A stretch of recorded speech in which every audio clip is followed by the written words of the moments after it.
Selamat pagi anak-anak semuanya. Apa kabarnya kalian hari ini? Semoga semuanya selalu sehat ya, dan semangat untuk mengikuti pembelajaran jarak jauh. Nah, apakah kalian sudah siap untuk belajar? Hebat, ya ibu juga sudah siap untuk belajar bersama kalian. Mari bersama-sama kita akan mempelajari tema 1 subtema 3, muatan pelajaran SPDP. Materi kita hari ini adalah tentang gambar imajinatif. Sebelum kita masuk kepada pembahasan materi, kalian perhatikan terlebih dahulu ya contoh berikut ini. Mungkin gambar seperti ini sudah pernah kalian buat. Jadi menurut kalian, mengapa ya seseorang dapat menciptakan gambar seperti contoh di atas? Kira-kira disebut apa ya hasil gambaran seperti contoh di atas ini? Apakah ada yang tahu? Baik, anak-anak, gambar seperti ini sering sekali dibuat oleh anak SD ya. Baik itu diwarna dengan krayon, diwarna dengan spidol, ataupun diwarna dengan pensil warna. Nah, coba perhatikan gambar yang pertama. Kemudian gambar yang kedua. Dan gambar yang ketiga. Masing-masing ini diwarnai dengan alat pewarna yang berbeda-beda. Nah, ketiga gambar ini disebut dengan gambar imajinatif. Mengapa ya disebut gambar imajinatif? Tahukah kalian bahwa ketiga gambar ini disebut gambar imajinatif karena dibuat berdasarkan khayalan seseorang. Jadi, gambar imajinatif artinya gambar yang dibuat berdasarkan khayalan atau dengan cara membayangkan terhadap suatu objek tertentu. Sedangkan media yang dapat digunakan untuk menggambar imajinatif ada banyak sekali anak-anak. Bisa kertas, bisa kain, ataupun bahkan daun. Untuk memulai menggambar imajinatif, kita membuat sketsanya terlebih dahulu. Sketsa itu artinya rancangan sebuah gambar. Nah, biasanya untuk membuat sketsa ini terbentuk dari garis-garis yang sangat tipis.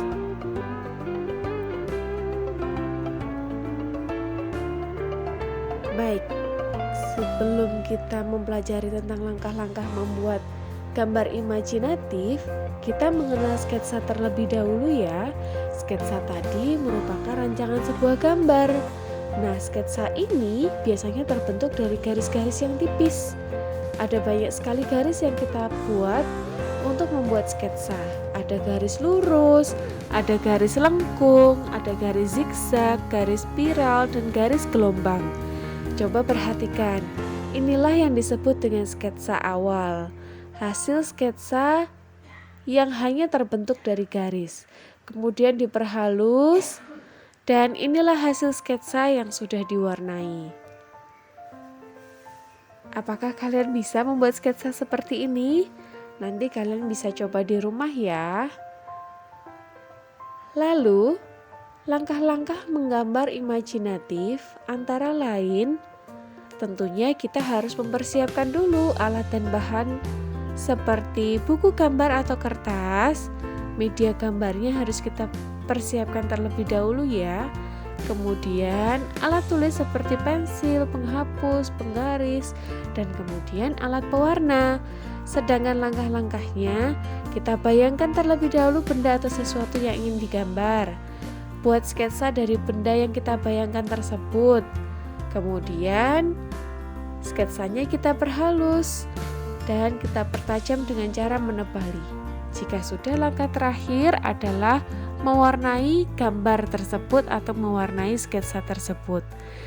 Ada beberapa langkah untuk mewarnai gambar imajinatif. Nah, anak-anak, untuk mewarnai sebenarnya bertujuan untuk mempercantik pewarnaan. Meskipun demikian, ada juga gambar imajinatif yang hanya menggunakan hitam putih saja.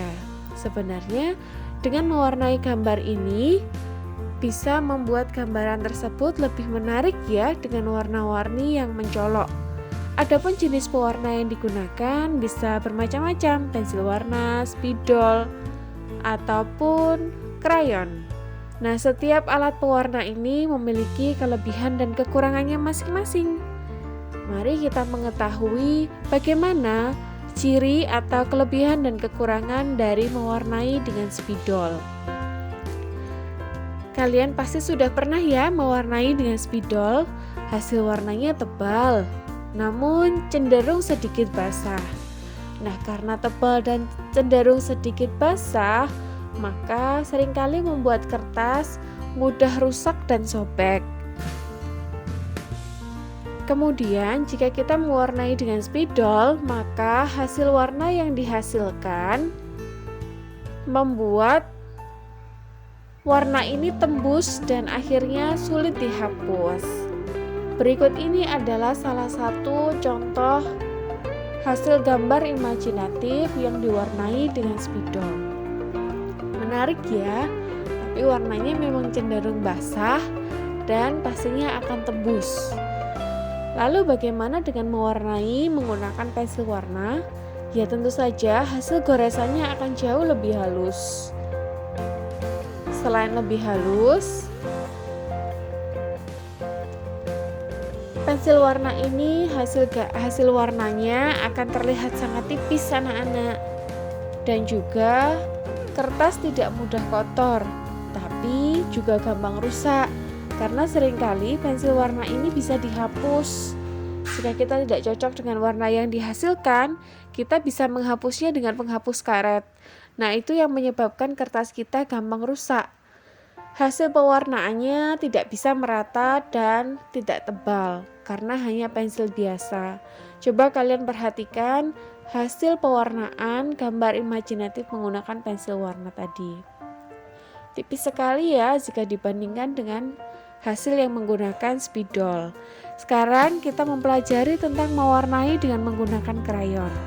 Warna yang dihasilkan tentunya tebal dan bagus sekali. Namun kelemahannya adalah kertas menjadi mudah kotor dan sulit untuk dihapus. Tidak seperti pensil warna tadi, jika warnanya kurang cocok, kita bisa menghapusnya. Tapi menggunakan krayon, kita tidak bisa menghapusnya. Hasil goresannya terasa kasar ya anak-anak.